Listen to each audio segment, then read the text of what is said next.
જી બિલકુલ, ગણેશ ચતુર્થીનું પાવન પર્વની આજથી શરૂઆત થઈ છે ત્યારે લોકો જે છે તે પંડાલમાં અને પોતાના ઘરે ગણેશજીનું સ્થાપન કરતા હોય છે.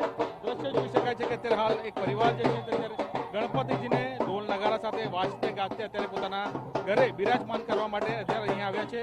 મૂર્તિ લેવા માટે તેઓ આવે છે ગણેશજીની, અને જોઈ શકાય છે કે તેમાં ઉત્સાહ જે છે જોવા મળી રહ્યો છે. ગણપતિ બાપા મોરિયાના નાદ સાથે તેઓ અત્યારે હાલ બાપાને અહીં લેવા માટે આવ્યા છે. ત્યારે આપણે તેમની સાથે વાત કરીશું.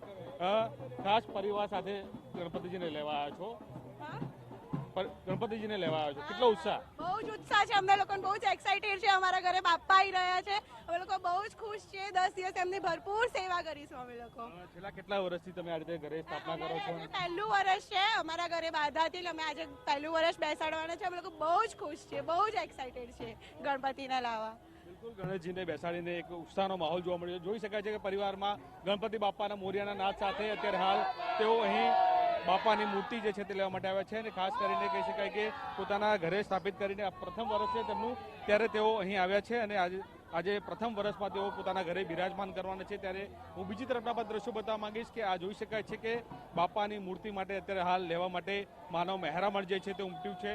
ખાસ કરીને અમદાવાદીઓની વાત કરીએ તો જોઈ શકાય છે કે મોટી સંખ્યામાં અત્યારે હાલ બાપાને પોતાના ઘરે લેવા માટે અત્યારે હાલ અહીં